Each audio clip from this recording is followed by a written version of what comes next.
Este áudio corresponde à avaliação da disciplina Teoria do Texto Narrativo, ministrada pelos professores Alessandra Conde e Abílio Pacheco, da Universidade Federal do Pará.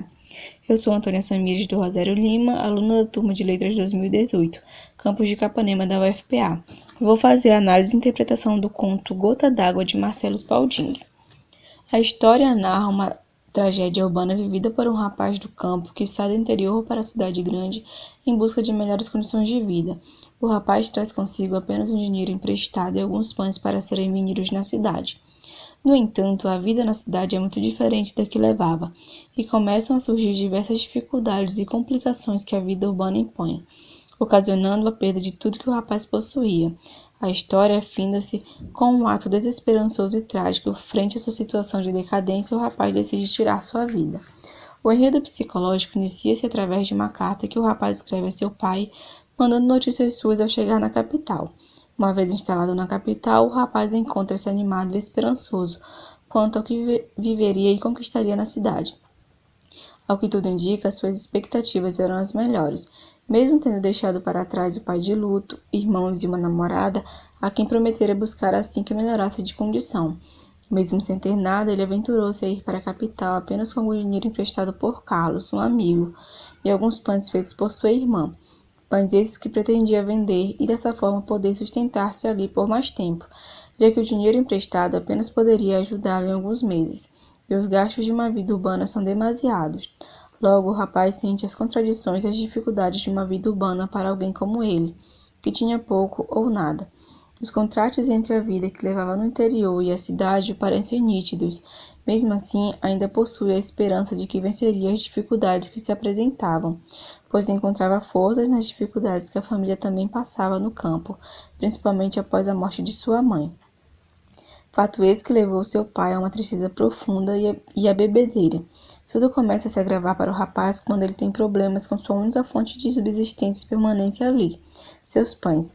O fato dele ser impedido de fabricar seus pães na cozinha do local, onde alugaram um quartinho para morar, o levou a conhecer o dono de uma padaria, seu Manuel, que se mostraria mais tarde alguém que não se podia confiar. Ele é o agravante principal do conflito na narrativa. A complicação dá-se após ambos terem combinado de que o rapaz, para que pudesse fabricar e vender seus pães ali, trabalharia para seu Manuel de graça. Mas, sem aviso prévio, o rapaz é surpreendido com a notícia de uma dissimulada demissão, que ocasiona a culpada perda de seus únicos bens, os pães.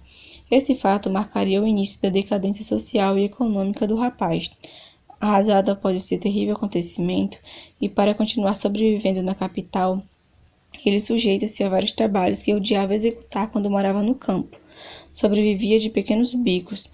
Não vendo outra alternativa para melhorar sua triste situação, ele pede ajuda à patroa de sua irmã, a doutora Marisa, a quem ele conta através de correspondência toda a sua situação, desde que saiu do campo, e suplica sua ajuda. No entanto, surge um agravante que abala ainda mais o rapaz. A moça que o esperava, Rosa, aparece de casamento marcado com o amigo Carlos. A notícia havia sido dada pelo irmão do rapaz, e em correspondência ao irmão, ele revela que tal notícia o cai como mais uma bomba. Nesse momento, há um acúmulo de vários eventos que se opõem à permanência e subsistência daquele rapaz na capital e causam nele uma crise não só social como também psicológica. Ele agora encontra-se frente a uma importante decisão, o regresso para o campo. Decisão essa que, na lógica da narrativa, nos parece a mais oportuna e sensata diante de todas as complicações surgidas na vida do rapaz. Porém, o momento é de grande tensão psicológica. Ele não vê mais motivos fortes que o façam voltar. Acredita ter perdido tudo que lhe era de importância. Sua mãe morrera, mudando bruscamente a vida que levava ao lado da família. Internamente, assim como seu pai, a tristeza do luto também lhe abatera. Julgava que tudo mudara desde o ocorrido.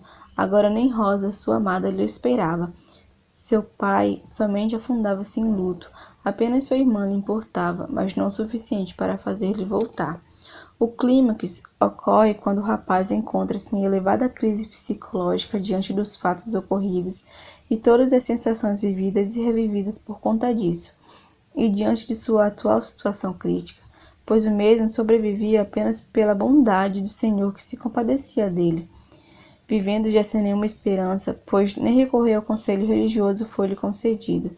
Ele escreve sua última carta endereçada a seu padre do campo, onde o rapaz desabafa não só sua situação econômica, como também sua trágica situação psicológica, revivendo memórias com o pai e refletindo sobre a maneira como o pai lidava com a tristeza que sentia, e sempre lembrando da velha frase enigmática do pai frente ao rio: o que é uma gota de lágrima diante de um rio grande? Um filme se passava em sua cabeça, revivendo todas aquelas memórias misturadas agora a todo o seu drama econômico e social e emocional, que a culminar aquela decepção e tristeza, num ato desesperançoso confessa subentendidamente ao padre que tiraria sua vida no rio.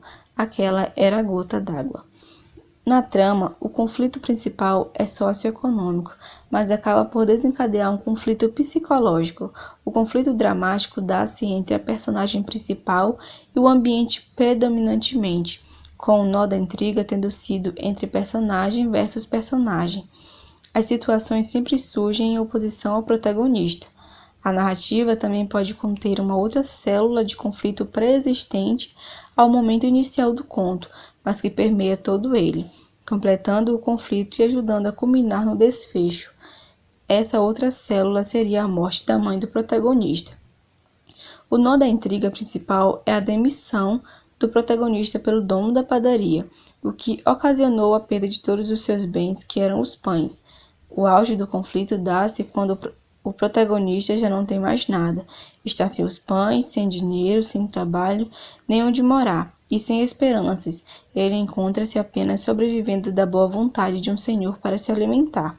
Com toda essa tensão, temos um desfecho trágico, onde o protagonista, em sua última carta ao padre, revela que cometeria suicídio, ficando subentendido que o mesmo se afogaria no rio Guaíba, mas queria fazer parecer um acidente. A personagem principal da intriga é o rapaz, protagonista da narrativa, porém alguns personagens secundários desempenham certa importância na intriga, como seu Manuel, que leva o protagonista à perda de sua única fonte de renda. Rosa e Carlos também opõem-se ao protagonista na intriga, quando o traem decidindo casar-se, mas é o ambiente hostil, dificultoso e desigual da vida urbana que choca-se constantemente com o personagem principal da narrativa. Teremos então a personagem protagonista redonda no centro da intriga e personagens secundárias planas tipo. Os espaços que aparecem na trama são o campo e a cidade. Percebemos isso através das correspondências que são realizadas entre os personagens e o protagonista. Mas o meio urbano também contém a tônica dramática.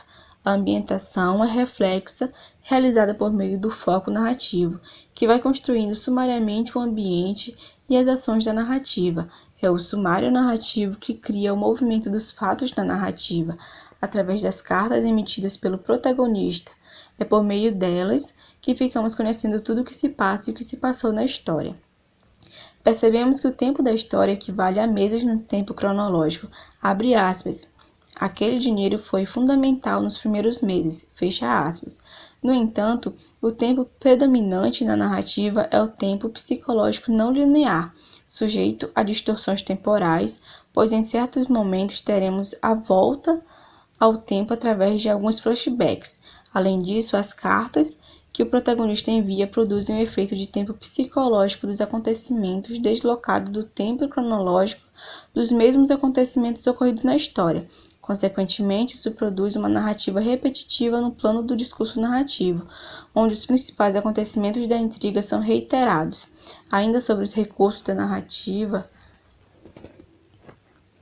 de subjetivação ligados ao tempo psicológico da trama, temos um fluxo de consciência onde o protagonista é fortemente perturbado por suas emoções e memórias, causando a perda de razão da personagem.